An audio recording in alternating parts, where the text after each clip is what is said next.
Good morning and welcome. This is NDTV Profit. My name is Alex Mathew and you're watching All You Need to Know. Over the course of the next half an hour or so, we'll tell you everything that you need to know to start the day on the right note. Let's start with the headlines. The Reserve Bank of India cracks down on misuse of alternative investment funds. Deals worth 20,000 crore rupees are expected to be hit. That's an NDTV Profit exclusive. U.S. equities continue to cheer as the Nasdaq 100 posts a fresh record high. Yields continue to fall after U.S. housing starts unexpectedly rise to a 6-month high, making the street more certain about upcoming rate cuts. Crude rushes to the $80 per barrel mark or close to that mark as supply concerns arise because of the attacks by Houthis in the Suez Canal. Analysts tell NDTV Profit that shipping costs could rise by between 10 and 30% if the Red Sea attacks are not brought under control. Accenture, the world's largest IT company by market capitalization, misses revenue estimates for the first quarter numbers. However, it maintains its FY24 growth guidance. Blackstone plans to exit its entire stake in Embassy Office Parks REIT in a mega block deal today. The deal is valued at $833 million. And in action from the primary market, DOMS and India Shelter make their Dalal Street debut today. The two companies see demand of over 1 lakh crore rupees during the IPO stage. All right, let's talk about the top story of the day, and that is that the Reserve Bank of India has stepped in prevent what it has seen as the potential for evergreening of loans. How it has done this is by regulating the investments by non-banking finance companies as well as banks into alternative investment funds. But there are key details that you need to understand, and you also need to understand the scope of this, how many investments are affected. And to tell you exactly that, I'm joined by Vishwanath Nair this morning. Vishi, significant regulatory move and a move ahead of time seemingly to prevent certain issues from occurring in the banking space. Good morning, Alex. So, yes, what the RBI has essentially done is it's told banks that banks and NBFCs, you need to stop evergreening loans, and specifically through the AIF or the Alternative Investment Fund route. What the RBI said is that banks and NBFCs cannot invest in AIFs, which then go ahead and invest in any borrowing firm or debtor firms. Debtor firms essentially are companies which have borrowed from these same banks and NBFCs, either currently are borrowers or have been borrowers or investee companies in the last 12 odd months. So banks and NBFCs need to take out their holdings in these AIFs within the next 30 days. Now that's a bit of a tough act to follow. That's what some of the industry people are telling us. What sources are also saying is that about 20,000 crore worth of transactions that have happened in recent months or years may be under the scanner because the RBI is trying to take banks and NBFCs out of this ecosystem. Of course, if in case they are not able to dilute their holdings or liquidate their holdings within the next 30 days, then these banks and NBFCs will need to make 100% provisioning against that investment, and that might be a little bit expensive. Now, of course, 20,000 crore as a number might be small for the entire ecosystem, but what the industry sources are telling us is that if this is concentrated amongst a few handful of players, then they might face the higher provisioning requirement, and that might be a problem for these lenders, Alex. Just a follow-up question. Could it be implied with the latest regulation that the RBI feels that there is already a certain amount of unrecognized stress in the industry? Well, they're not very clear about whether they are already seeing any kind of stress. What they're saying is that we need to curb evergreening. So that may be a present problem, or they may be seeing this as a sort of a future problem. But essentially, the direction is very clear that you need to stop using this route to fund companies that you're already in a lending relationship with. So that is what is clear from the RBI guidelines that came out just last evening. So much, Vishi, for bringing us that. And of course, we'll be talking more about this story over the course of this morning. So do stay tuned for that. You'll find all of that action right here on NDTV Profit. Now, U.S. equities have continued to gain overnight, with the Nasdaq 100 in fact hitting an all-time high. Markets cheered the higher-than-expected U.S. housing starts, and that refers to the start of construction of a new residential unit. That number hit a 6-month high. The S&P 500 rose as much as 0.6%, while the Dow Jones and the Nasdaq rose 0.7 and 0.5% respectively. Crude is moving steadily towards the $80 per barrel mark as well, with the Houthi attacks in the Red Sea causing concerns about maritime trade and therefore about the availability of crude. Analysts have told NDTV Profit that shipping costs could rise by between 10 and 30% in the coming days amid rising costs of insurance, longer plying time, and also the lower container availability. And that is if the attacks on shipping vessels in the Red Sea are not brought under control. All right, let's turn attention to the Indian equity markets, and you've seen a strong start in the Asia-Pacific region as well, with the three early risers all gaining ground. Let's also focus on where we're likely to start here in India as well. The cues from the F&O space might just give you a certain indicator there. Agam is joining in to tell you just that. Agam, Bank Nifty expiry today.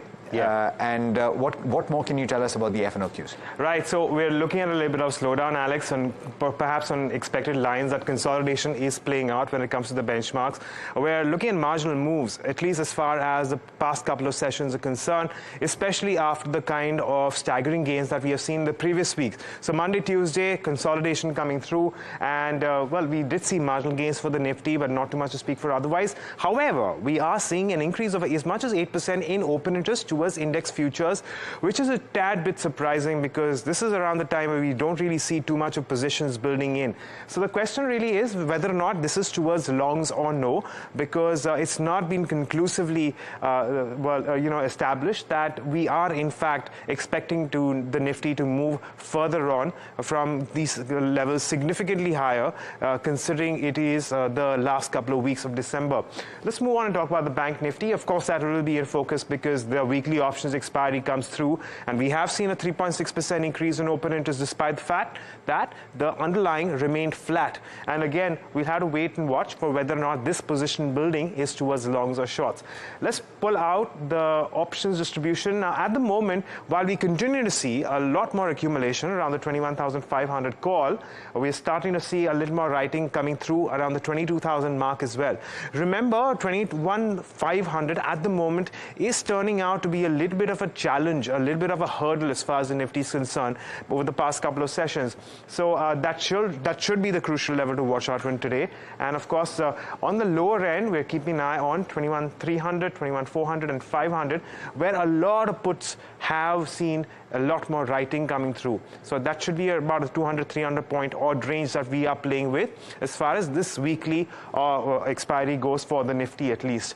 Let's move on and talk about stocks. A lot of longs building up in Nestle, Delta Corp, Shriram Finance and Metropolis. Nestle, of course, on expected lines now that we have the record date for the stock split. And Apollo Tyres was under pressure just by 0.5%, but we did see a lot of positions being built in there. In terms of those stocks which saw unwinding, short covering in Ramco Cement, Aurobindo Pharma and Berger Paints. On the other hand, longs unwinding in RBL Bank and Deepak Nitrite. So these are some of the other stocks that we're going to keep an eye on. But once again, Alex, today will be about the Bank Nifty weekly options expiry. Absolutely. Thanks so much, Agam, for telling us about those cues. Let's also focus in on the IT space, where you've seen quite a few of the frontline IT stocks gain significantly over the last 5 sessions or so. In fact, the likes of Infosys have gained over 6%. You have TCS that has also gained about 4% or thereabouts, and Wipro that has gained ground. And all of this on the expectation that things will improve in 2024 for these IT companies. Accenture, considered a bellwether for the IT industry because it is the largest IT company in the world by market capitalization. It has posted its first quarter earnings, and it has stayed with its guidance for the financial year ending August of 2024. More importantly, though, it has said that there is pain ahead. To tell you more about that, Tushar is joining in to break down the numbers for you. Morning, Tushar. Why are they saying that there is pain ahead? Good morning, Alex. So, as you mentioned, the IT stocks are up in the past few days on the expectations that on the expectations that the numbers will look better in 2024. But what we are seeing from the reading from Accenture is that while it has maintained its revenue guidance for the full year, Q2 is looking at, there is a pain point in Q2. So the weakness, so the company sees a weak Q2 at a growth of -2 to 2% growth. New bookings are up 14%, but the consulting revenue growth is flat at about 18.46 billion. That effectively means that discretionary spending is still some time away, and CEO Julie Sweet said that they have no picture on when the revival will actually happen on discretionary spending. Remember, discretionary spending is important for revenue to reflect immediately in a company's earnings for a quarter. The North America revenue for Accenture has shrunk by 1%, again showing continued pain in the biggest market for Indian IT companies. Picture on discretionary spending is still hazy. The BFSI segment is up 2% for Accenture. CMT is down 10%. Products is up again 4%. So essentially what we are seeing is that as far as Indian IT companies is concerned, that TCS and Infosys are well placed as compared to the tier 1 peers, essentially because of their stronghold, that is BFSI. HCL Tech will gain on the products outlook that Accenture has given. The grim situation is for Wipro. It's already a laggard among the tier 1 pack, but the pain in the consulting space will actually reflect more in its order books. Tech Mahindra's revenue runway is still hazy. LTI Mindtree will be an outlier because it will gain at the expense of at its larger peers. Alex. And that's an interesting point. Thank you so much, Tushar, for breaking that down for us. And also talking about the implications for the Indian frontline IT companies. We have to slip into a very quick break, but there's more on the other side. Stock-specific action at that, so do stay tuned.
Welcome back. You're watching All You Need to Know. And let's focus in on the stocks that you have to watch out for in trade today. And my colleague Mihika is joining in with her list of stocks. Morning, Mihika. What are you picking up? Morning. So first we have Bharat Petroleum, where the board has approved to set up a polypropylene unit in the Kochi refinery. Now the gross project cost for this is 5,044 crore rupees, and this will add capacity of 400 kilotons per annum of polypropylene production at the Kochi refinery plant. And the capacity is expected to be added in roughly 46 months. Now the project is supposed to be financed with a 65 to 35 debt to equity ratio, which means that the company will offtake around 3,278.6 crores in additional debt. Now, as of September 30th, 2023, the total outstanding debt in the company's books was to the tune of 47,519.95 crores, and the debt equity ratio stood at 0.67. Now, the main rationale behind this is to the expanding petrochemical market and the availability of polypropylene feedstock, and the polypropylene has a wide applications in downstream industries like packaging, films, sheet boxes, among others. Then we have a JK Tire and Industry, which has opened a 500 crore QIP on December 19th, and the floor price is set at 358.96 rupees per share, which is at a 5.2% discount to the previous close.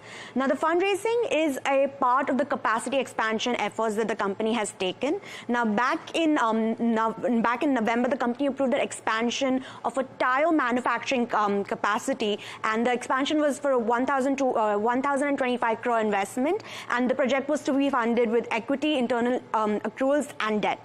And lastly, we have Tech Mahindra, where CP Gurnani ceases to be the managing director and the CEO of the company with effect of December 19. And this cessation was on the back of the completion of his tenure. Now, post this, Mohit Joshi will take over as the CEO and managing director of Tech Mahindra starting December 20th, which is today. Absolutely. Thanks so much for giving us those details, Mehika. You were struggling with polypropylene, which is, in fact, used in plastic packaging as well as plastic parts for machinery and equipment. I'm picking this up, as you can imagine, from a quick search online. But let's talk about the other stocks that you need to watch out for. Yeah, Varsha Chandani is joining in with more stocks. And Varsha, morning. What are you picking up? Good morning, Alex. So let's start with RVNL, where RVNL and Kerala Rail Development has emerged as lowest bidder. Now, this is to upgrade and redevelop the railway station in Kerala. The project cost is 123 crore and it needs to be executed within 30 months. Then we have Deepak Nitrite, which approved offtake of propylene and hydrogen. Now, this is from Petronet LNG. Now, Petronet LNG will supply these raw materials to Deepak Nitrite. Now, the deal is for 15 years. Now, this is a significant step to enhance the company's raw material supply.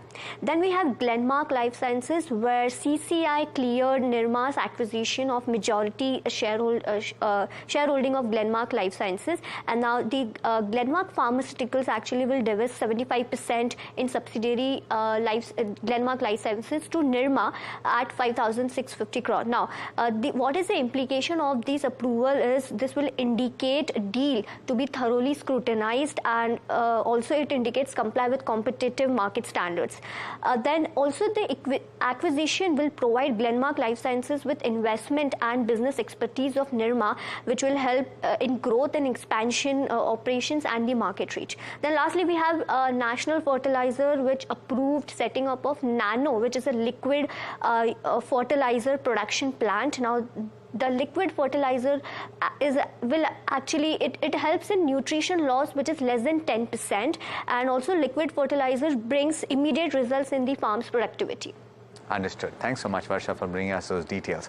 A couple of very significant block deals to tell you about. Let's first focus on the real estate space, where Blackstone is going to exit Embassy REITs entirely. And this is by a very large block deal that is likely to take place today. Saloni is joining in with those details. Saloni, over 20% stake that is on the block today?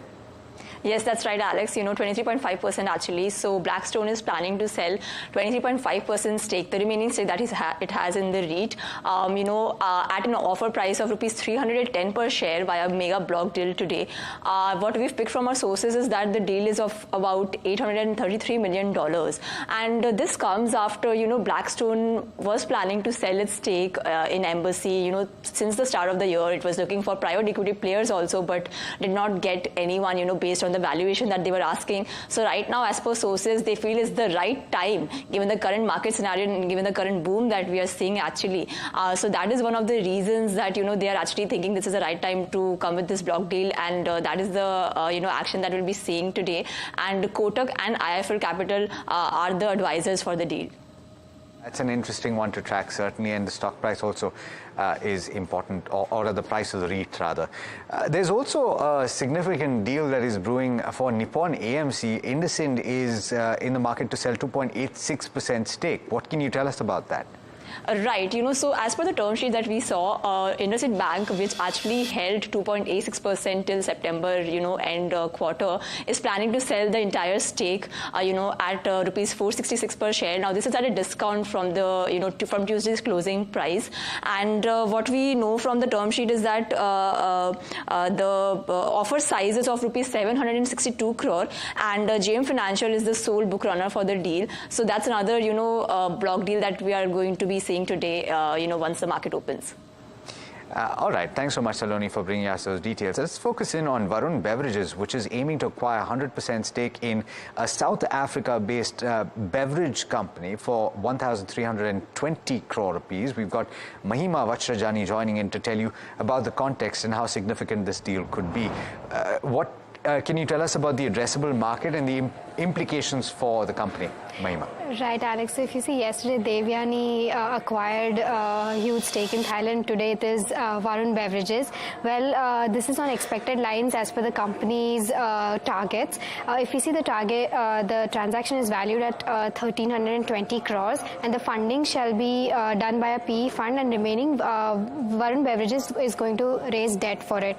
Now, if you talk about the market share in South Africa, as at present, Varun Beverages has access to 10 South African nations along with this acquisition, and it holds franchisee rights in SA, Lesotho and Estonia, and the distribution rights for Nambia and Botswana. Now, the Bevco company that it is acquiring has 5 manufacturing facilities in South Africa, but if you see at present in South Africa, Coca-Cola holds a majority stake. However, we've seen that Varun Beverages has expanded extremely well in both Zimbabwe and Nepal. Hence, we feel that Varun Beverages is going to hold a strong footing in South Africa also going forward.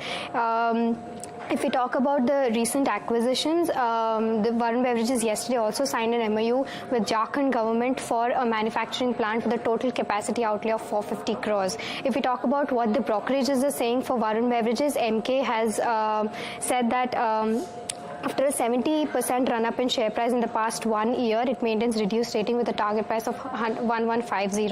CLSA also has raised its rating to buy with a target price of 1419, and Jefferies has rated it buy with a target price of 1100. So overall, the stock performance of Varun Beverages has been very good, and this is an excellent opportunity for Varun Beverages to expand in South Africa. Absolutely. In fact, we'll have to check with the experts over the course of the day, Mahima, as to whether or not it is a re-rating candidate from this point based on this latest update. In trade yesterday as well, and let's pull up the chart for yesterday's session, you saw gains of about 3.7% in Varun Beverages, and just the last 5 sessions or so, it has gained close to 9% or thereabouts. So quite a lot of action in this particular stock, and I would hazard a guess that it is on higher volumes as well. Let's talk about one last aspect. We've got 2 companies, DOMS as well as India Shelter Finance, which are listing today, or rather that making their stock market debut today.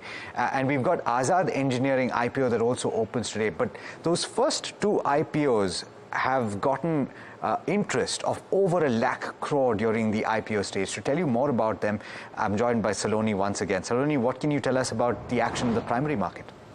Hello again, Alex. So, as you mentioned, over 1 lakh crore of demand, especially from DOMS Industries, which saw over 93 times, subscription. So, quite an action-packed, that we saw at least, last week and also this week for that matter. So, DOMS Industries and India Shelter are going to be listing today on the stock exchanges. DOMS is expected to have a strong listing gains, whereas India Shelter is expected to have healthy gains. Now, both were, with the issue size of rupees 1,200 crore each. Now, coming to the IPO that is opening today, Azad Engineering is priced in the range of rupees 499 and rupees 524, and it aims to raise rupees 740 crore with a mix of fresh issue and offer for sale. Now, this is after we already saw about like 5 companies, with their IPOs this week, and seeing a lot of demand from retail investors for that matter, all of them being, fully subscribed. So, till the end of this week, we'll have to see how all these IPOs, at least the 8 IPOs that have opened this week, how the subscription number look and how the demand looks actually.